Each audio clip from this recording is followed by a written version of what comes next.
servidor. Hey y'all, tonight we learn of Abner. His name means my father is Ner. Biblical data.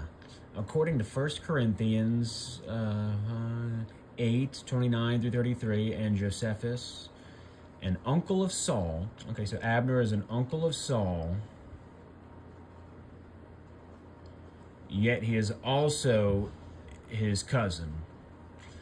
Okay, so Abner is Saul's cousin uncle. He was Saul's captain of the host. After the fatal battle at Mount Gilboa, Abner kept all the tribes except Judah faithful to Ishbosheth.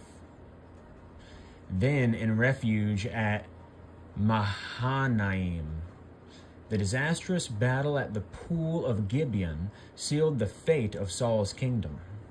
Abner, by the way, Saul is the same as Sheol, which is the Hebrew word for hell. So Saul is the personification of hell in his kingdom, or hell, as opposed to the kingdom of God.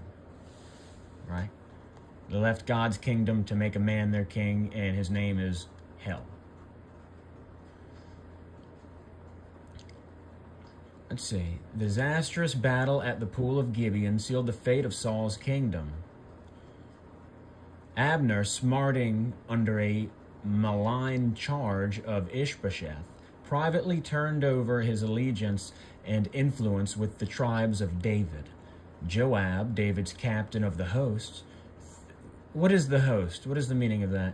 Through jealousy and out of vengeance for Asahel's death, treacherously slew Abner, who was buried amid royal mourning in Hebron. According to a Jewish tradition, Abner was the son of the witch of Endor. Ooh. Okay, so Saul is related to the witch of Endor, whom he consulted. Okay, so he's a Benjaminite. Witch people, yeah? I mean, the witches are in the family. In rabbinical literature, son of the witch of Endor, and the hero par excellence in the Haggadah.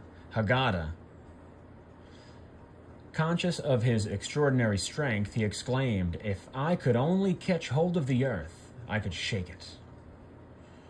A saying which parallels the famous utterance of Archimedes, "Had I a fulcrum, I could move the world."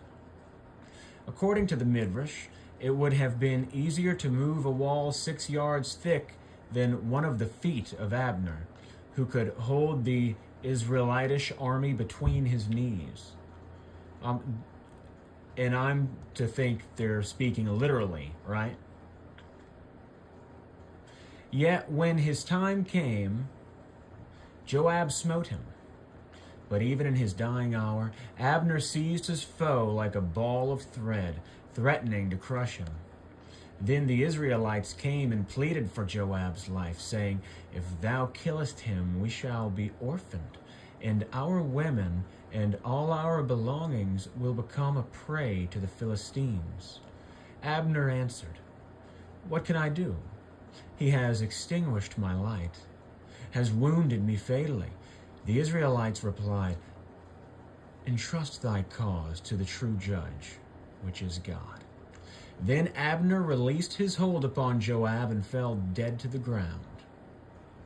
The rabbis agree that Abner deserved this violent death, though opinions differ concerning the exact nature of the sin that entailed so dire a punishment on one who was, on the whole, considered a righteous man.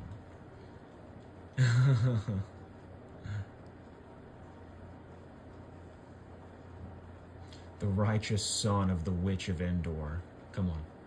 Some reproach him that he did not use his influence with Saul to prevent him from murdering the priests of Nob. Convinced as he was of the innocence of the priests and of the propriety of their conduct toward David. Abner holding that as leader of the army, David was privileged to avail himself of the Urim and Thummim. Instead of contenting himself with passive resistance to Saul's command to murder the priests. Oh, wow, wait, so Saul commanded Abner to murder the priests? Abner ought to have tried to restrain the king. Abner was the leader of the army of David.